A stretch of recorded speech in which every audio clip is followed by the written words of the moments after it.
de maneira saudável envolve uma combinação de hábitos e práticas que podem melhorar a qualidade de vida e minimizar o impacto de doenças crônicas, inclusive daquelas que afetam a saúde mental. E quando falamos em saúde mental de idosos, o acompanhamento de um profissional é muito importante para avaliar o bem-estar emocional, cognitivo e social desse paciente. O programa Tema Livre de hoje recebe o médico geriatra Ricardo Vaz para falar sobre saúde mental e envelhecimento. Olá, doutor, seja muito bem-vindo. Olá, muito obrigado pela oportunidade dessa conversa que é tão importante. Doutor, quando o ser humano começa a envelhecer? Boa pergunta. Na verdade, aí a gente tem talvez um auge de força física ali, talvez aí pelos 30 anos, né? De 30, 40, estabiliza, claro, e depende também da atividade física que cada um faz, né? Mas, na verdade, depois, a partir disso, a gente já vai, de certa maneira, envelhecendo, né?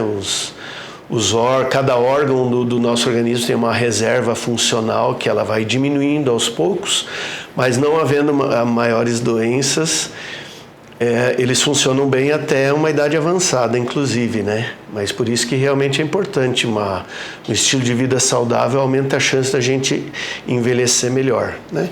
Terceira idade, para fins estatísticos, idoso em países como o Brasil é considerado a partir dos 60 anos, né? Mas, na verdade, a gente fala que o envelhecimento é muito heterogêneo, né? Às vezes, entre as crianças, a coisa é mais homogênea. O que eu quero dizer com isso? Que entre os idosos o envelhecimento é muito variável. Você vai encontrar, às vezes, pessoas em muito bom estado geral, numa condição muito boa, com 75, 80 anos, e às vezes outros já muito debilitados aos 65, por exemplo. Não tem uma regra, né? Não tem uma regra. E aí a gente está vendo, se achava que o aspecto genético tinha uma porcentagem maior de influência. Um peso significativo. E ele realmente tem, mas não tanto quanto se imaginava. Atualmente se estima que... O estilo de vida pesa muito mais. Isso, que 20% são os genes e 80% é o estilo de vida e os determinantes sociais do envelhecimento que a gente diz, né? Porque a gente sabe que não é só estritamente o que a gente chama de saúde, né? Mas toda a nossa vida, né? A condição socioeconômica acaba influindo também, né? Condições de aposentadoria, isso tudo também influi na qualidade, na possibilidade de uma qualidade melhor de envelhecimento. E a gente sabe que o nosso país tem grandes dificuldades, né? Quais são hoje as principais doenças, as doenças mais preocupantes que acompanham a velhice, o envelhecimento e requerem aí a nossa atenção? Como você citou, à medida que a gente envelhece, as doenças ditas crônicas ou crônico-degenerativas vão se tornando mais comuns, né? Entre elas estão a diabetes, a pressão alta, né? Problemas da área óssea, como desgastes articulares, que é a artrose, também o enfraquecimento dos ossos, que é a osteoporose. Aí você vai entrando também mais especificamente para o sistema nervoso central, né? As demências, cujo carro-chefe é a doença de Alzheimer. Os problemas de saúde mental propriamente dita, né? De transtornos emocionais, como a depressão, os transtornos de ansiedade. Claro que essa parte mental e emocional é comum em todas as idades, talvez um pouco mais comum na terceira idade, mas às vezes não tão mais comum quanto a gente imagina. Mas vão se tornando comuns, né? E aí a diabetes, a pressão alta, a obesidade está se tornando cada vez mais um problema seríssimo de saúde pública, porque ela aumenta o risco de várias doenças, inclusive as circulatórias, que são as que mais matam, né? Que são os derrames cerebrais e o infarto do coração. E fora que tem os cânceres, né? E o câncer também é considerado já hoje como uma doença crônica muitas vezes, porque está, graças a Deus, por um lado, a possibilidade de tratamentos, vários cânceres com a possibilidade de cura, se você descobre bem no início, E a evolução dos tratamentos também cada vez maior, que se torna como uma doença crônica. Você trata, a doença estabiliza, ela pode voltar mais para frente, você vai acompanhando. E cânceres também tem a ver com alguns hábitos, não só, né, tem fatores genéticos, mas fatores de hábitos. Todas essas doenças ditas crônicas, elas vão se tornando mais comum com o avançar da idade, né? O senhor citou a depressão, os transtornos de ansiedade, são males que afetam também os idosos e é possível detectá-los porque muitas vezes eles estão associados a outras doenças, a outros males, né? Sim, isso às vezes dificulta os diagnósticos, né? Inclusive, por exemplo, a depressão é muito comum que ela tenha sintomas físicos. E no idoso isso é mais comum ainda. Que são os psicossomáticos. Isso, exatamente. Então, muitas vezes é um cansaço exagerado que uma pessoa tenha, às vezes pode estar por trás disso uma depressão. Por outro lado, quem já tem mais outras doenças presentes, como por exemplo sofreu um infarto ou um AVC, é mais comum de ele também passar por uma depressão. E às vezes alguns sintomas, eles se misturam, não é tão fácil delimitar se o sintoma realmente vem da doença física que ele já tem ou se é da depressão, né? Mas ainda assim, quer dizer, se torna mais importante ainda uma avaliação médica adequada para tentar fazer o diagnóstico e um tratamento adequado. E o papel da família também é muito importante nessa hora, né? Para obter informações mais precisas, para a detecção de possíveis problemas também, né? Sem dúvida, né? Tudo que a gente quer, à medida que as pessoas envelhecem, é que elas mantenham sua autonomia e independência, né? Independência, essa capacidade de ir e vir, de se locomover de modo independente, né? A autonomia tem a ver um pouco com a mente, né, ou muito com a mente, né, a capacidade de você tomar decisões sobre sua vida.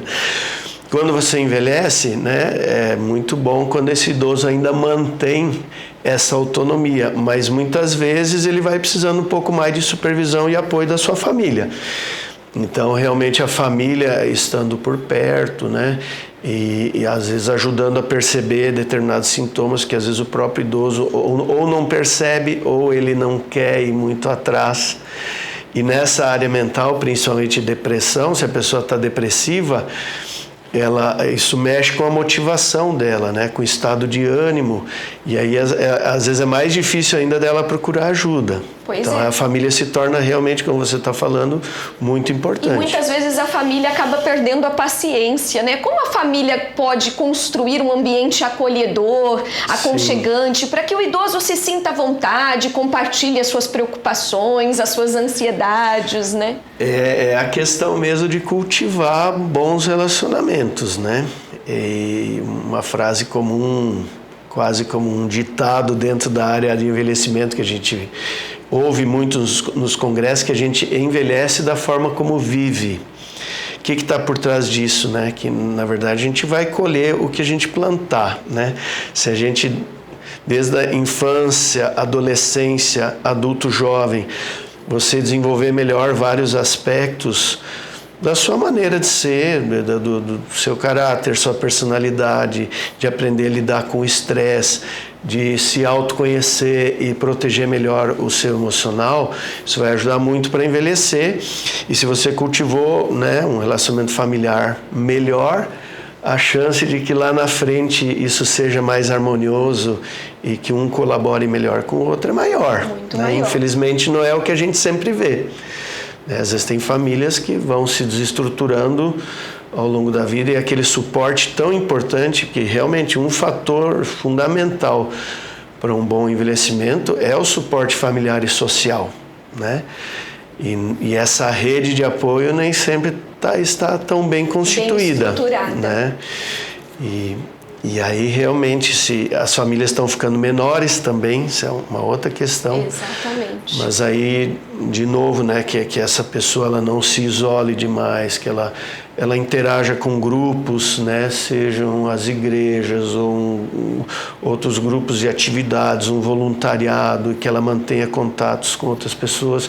Tudo isso é bom, é positivo. Tudo isso é bom. Eu ainda ontem até assisti uma pequena palestra de uma médica brasileira de origem japonesa e que está até nos Estados Unidos, desenvolve projetos incentivando esse estilo de intensificar o estilo de vida saudável e entre os locais de maior longevidade no mundo tem ilhas lá no Japão, né, uma região chamada Okinawa, e ela até fala também dos familiares que vieram do Japão.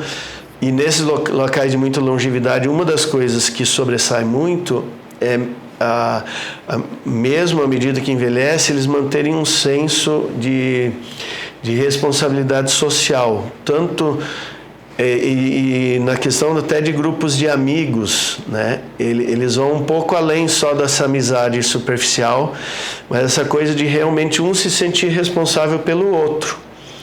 A ponto de pessoas perto dos 100 anos, elas não só acordar de manhã e saber que tem gente que se preocupa com ela, o que é muito bom, te dá uma segurança, mas que ela ainda se sente responsável pelo amigo dela, né? Então isso é muito bonito, e além da questão toda de manter propósito de vida, sentido de vida, né? E isso protege muito a saúde emocional e mental. Quais são os sinais que merecem a nossa atenção? É comum, por exemplo, o idoso se sentir triste, desanimado, sem esperança. Tem uma certa idade que eles começam a falar muito de morte, né? Sim. É comum, né? E claro, vão surgindo alguns fatores com o envelhecimento, como as perdas, né? A perda de um ente querido, a aposentadoria, você às vezes não se preparar tão bem para a aposentadoria, substituir com outras atividades, então vai aumentando a chance. E também você, quer queira, quer não, você vai ter aquele senso de que a sua finitude, o fim dessa vida está mais próximo, né? Então, às vezes, essa reflexão toda, alguns conseguem digerir melhor e outros não elaboram tão bem. Então, às vezes, o pessimismo, o negativismo, a desesperança podem se tornar mais frequentes, e entre os sintomas da depressão, realmente os sintomas considerados assim cardinais ou principais, ou é uma tristeza exagerada a maior parte do tempo, ou a perda do prazer, a perda do ânimo naquilo que anteriormente você tinha prazer e ânimo. Pois né? Isso é algo preocupante. Isso. Ele perdeu o interesse em algo que ele gostava de fazer, perdeu o prazer ali. Sim, a gente sempre tem que distinguir que o sentimento de tristeza ou algum desânimo passageiro é normal com todos nós, né? Você presencia uma situação triste, mas quando prolonga, então é considerado até medicamente que quando esses sintomas ou de tristeza exagerada ou desânimo, perda do prazer exagerado, na maior parte do tempo, ultrapassa umas 2 semanas, é hora de ir buscar ajuda para ver se não está realmente entrando numa fase depressiva como doença, né? Tá certo. E quando o idoso começa a ter dificuldades para se lembrar de algo recente, mas também de acontecimentos passados, qual é o momento que a família deve tomar cuidado? Essa é uma outra área assim, bem importante dentro do envelhecimento, que são os problemas da memória, da perda da memória, que realmente vai se tornando mais frequente com a idade. É normal que a gente não tenha a mesma facilidade para gravar as novas informações à medida que a idade avança. E que às vezes a gente processe um pouco mais lentamente as informações. Por outro lado, no envelhecimento a gente ganha pela experiência e pela bagagem acumulada. Então, um idoso e muito experiente, às vezes, numa determinada área que ele trabalhou, ele vai ter, às vezes, uma capacidade até melhor de resolução do que os mais jovens, justamente pela experiência acumulada. Então, tudo aquilo é uma compensação, né? Por outro lado, não tem a facilidade que a criança e o jovem têm de aprender uma novidade. Mas isso tudo é dentro da normalidade. Agora, quando os lapsos começam a ficar muito constantes, principalmente na memória para fatos atuais, porque as doenças nessa área, elas geralmente, a doença de Alzheimer, que é a causa mais comum de uma demência, que é esse tipo de doença que perde a mente, ela né, uma grande parte das vezes, 70%, 80% das vezes, o sintoma predominante no início é memória mesmo. E é memória para fatos recentes. Então a pessoa começa, por exemplo, a ficar repetitiva, porque ela esquece que já falou determinada coisa, ela fala de novo, mas é uma coisa que vem à mente. E às vezes na sequência, né? Na sequência, inclusive, né, ela começa a perder objetos com facilidade, porque ela não lembra onde ela colocou. Onde colocou, e às vezes vai para um local, coloca no balcão e deixa. Todos nós cometemos alguns lapsos, claro, né? Mas quando começa a se tornar um pouco mais frequente, um pouco mais constante, prejudicar o desempenho dela no dia a dia, né? Lidar com banco, cartões de banco, senhas, é um sinal de alerta para procurar ajuda para ver se tem algo mais. Todo lapso de memória é demência? Não. Ótima pergunta. Não, porque todos nós vamos ter lapsos de memória. Inclusive, a maior causa de lapsos de memória é, inclusive, períodos de um estresse mais aumentado. Maior. Os próprios transtornos de ansiedade e transtornos de depressão pioram a nossa capacidade de atenção, concentração, consequentemente a sensação de memória ruim vai aumentar. Então, graças a Deus, né, os lapsos podem ter várias outras causas e que tem um tratamento mais fácil. As demências, muitas delas ainda não têm uma cura. E nem toda demência é mal de Alzheimer também. E isso também é muito importante. É outra questão. A causa mais comum de demência é a doença de Alzheimer. Mas não só. Mas não só. E essa é ali não mais que 60%. Então, tem várias outras causas. A doença de Alzheimer é uma doença degenerativa do cérebro. Existem outras doenças degenerativas do cérebro que também causam demência, que às vezes tem alguns nuances um pouco diferentes na evolução clínica, mas, como regra geral, são parecidas, mas não iguais. E o diagnóstico dessas demências e principalmente do mal de Alzheimer, hoje em dia, eles já estão mais precisos? Eles estão evoluindo muito, o conhecimento está evoluindo muitíssimo, né? Embora no tratamento efetivo, nos últimos anos, não se teve tantos avanços, mas está por sair alternativas melhores, né? Mas hoje se sabe que até começar os primeiros sintomas, a doença já começou pelo menos 20 anos antes, né? Só que ainda não... E não tem como a gente saber, então? Você teria como descobrir uma possibilidade maior de você já ter a doença antes que os sintomas aparecessem, mas ainda você não tem efetivamente o que fazer de muito diferente, de um remédio específico. Para evitar. Isso, para evitar, né? Por outro lado, o que a medicina está batendo muito na tecla de que há alguns fatores no nosso estilo de vida ou na nossa saúde que aumentam a chance de aparecer doença de Alzheimer e até outras demências. E que você investindo até desde a infância nesses cuidados, você diminui a chance de ter demência ao longo da vida, né?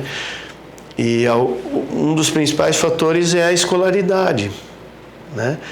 Isso está comprovado que quanto maior o nível de escolaridade, você diminui a chance de ter. Não quer dizer que não vá ter, né? Nós temos pessoas muito escolarizadas que vão ter a demência. Mas se você pudesse comparar a mesma pessoa, se ela fosse analfabeto ou ela conseguiu inclusive fazer uma faculdade, provavelmente se ela tiver tendência para ter, porque a gente também já nasce com alguns genes que predispõem a ter uma demência como Alzheimer, por exemplo. Se a pessoa sendo mais escolarizada, provavelmente vai aparecer mais tarde na vida.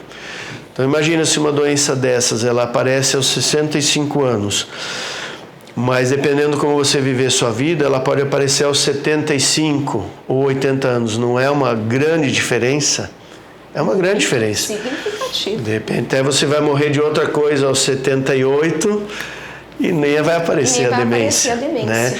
Então hoje se estima que a gente pode diminuir em 40% os casos de demência com melhoras no estilo de vida. Aí vai entrar também o controle da pressão alta, da diabetes, do colesterol, O idoso que vai perdendo a audição, ele logo ir atrás disso para talvez usar um aparelho auditivo e com isso ele manter a sua socialização melhor e você ouvindo melhor, o teu cérebro ativa mais. Então, cuidar da audição é fator para proteger de demência. Até poluição do ar está comprovado, né? Traumas de pancada na cabeça ao longo da vida. Esses lutadores de boxe têm mais risco de ter demência ao longo da vida, por exemplo, né? Aí são vários fatores, vão somando o uso do álcool, o cigarro, e você vai ver que várias dessas coisas têm a ver com hábitos de vida. Tudo envolve estilo de vida. Estilo de vida e que você poderia diminuir teu risco de demência. O senhor mencionou as pesquisas que estão evoluindo, o tratamento ele também está evoluindo. Hoje é possível aí retardar o avanço da doença ou o tratamento apenas paliativo? O tratamento, a ideia é essa, você consegue desacelerar a doença, mas os mesmos medicamentos considerados melhores para usar na atualidade, eles já estão aí mais ou menos aí nos últimos 20 anos, 15 anos, 10 anos, sem aparecer novidades melhores, né? Na verdade, foi aprovado mais alguma medicação nos últimos 3, 4 anos, mas que ainda é muito polêmico quanto que faz diferença, né? De usar numa demência que está no início para retardar a evolução. Então, a gente ainda está usando esses tratamentos mais sacramentados e que está comprovado que eles realmente podem fazer que a doença evolui mais devagar. Além disso, e por isso essas associações de apoio aos portadores, elas fizeram um papel muito grande, e até as boas informações que você pode conseguir em bons sites de associações de apoio a portadores de demência, doença de Alzheimer. Quanto mais informação o paciente e a família tiver, você melhora a evolução, você diminui o nível de estresse. Se a família lidar melhor com esse paciente, ele vai ficar menos alterado, porque além da perda das funções intelectuais, pode mexer muito com o comportamento dele. Inclusive, é mais comum no portador de demência os próprios transtornos de ansiedade e depressão, né? Mas pode ficar agressivo, pode alterar o sono, vários problemas de comportamento que, se a família tiver mais informação, o cuidador, você melhora a evolução. Melhorar tudo, amenizar tudo isso. E também apoios dos vários profissionais da saúde, por exemplo, o psicólogo com especialização nessa área, ele pode fazer atividades de reabilitação neuropsicológica, né? Reabilitação cognitiva, você tentar ainda manter o que é possível, você fazer sessões de treinamento cognitivo para ele ainda manter o que é possível, terapia ocupacional, a atividade física ajuda a retardar a evolução das demências. Então tem várias coisas que se pode fazer. Tratamento tem, cura não. Mas isso para o Alzheimer. Existem algumas situações de exceção que você pode até curar aquilo que está causando, né? Então, por isso tem sintomas, você tem que ver se é uma demência ou não. Aí é um diagnóstico clínico, pelo histórico que o médico vai avaliar com o paciente, com a família, e aí vários testes de avaliação da função mental, que aí o médico pode aplicar alguns e muitas vezes ele lança a mão do neuropsicólogo para fazer uma avaliação mais detalhada, que se chama avaliação neuropsicológica. Aí que você vai para os exames, né? O Alzheimer, o que daria 100% de certeza é uma biópsia do cérebro, não é feita. E isso não é realizado. Ela tem riscos, né? Mas aí você faz exames de imagem do cérebro, tem alguns exames de área de medicina nuclear que podem... você poderia até fazer um exame do líquido da espinha, do líquor. Mas esse tipo de exame está acessível hoje, inclusive na rede pública de saúde? Razoável, né? Mas assim, pelo menos um exame de imagem cerebral é importante fazer e ver como é a evolução. Vários exames laboratoriais, por exemplo, o hormônio da tireoide, você deve dosar. Quem tem problema de hormônio de tireoide pode piorar a sua memória e às vezes poderia parecer uma demência outra e não é, né? A própria depressão, às vezes, tem depressões que vêm com sintomas muito para esse lado. O idoso não se queixa tanto da memória, mas ele se queixa, eu estou esquecendo muito, eu não consigo me concentrar, e você vai avaliar melhor. Tem um fundo de depressão, você trata melhor a depressão, ele melhora a parte cognitiva também. Então você tem que realmente avaliar vários fatores, corrigir tudo que é possível. E às vezes você vai ver que provavelmente é uma doença de Alzheimer e que o tratamento realmente não é tão bom quanto a gente gostaria, mas que você vai tratar o melhor possível com os medicamentos aprovados. É possível então, doutor, prescrevermos uma receita para viver bem, saudável, com independência, com autonomia, após os 60 anos e protegendo a memória também, claro. A gente não tem garantia, mas com certeza a nossa chance aumenta de envelhecer, de viver mais e melhor, conforme o estilo de vida da gente. Então, isso já está comprovado. O estilo de vida saudável, de todas essas coisas que tanto tem se falado por aí, né, de uma alimentação saudável, e de uma atividade física com regularidade, evitar a obesidade. Uma outra coisa, cuidar muito do sono.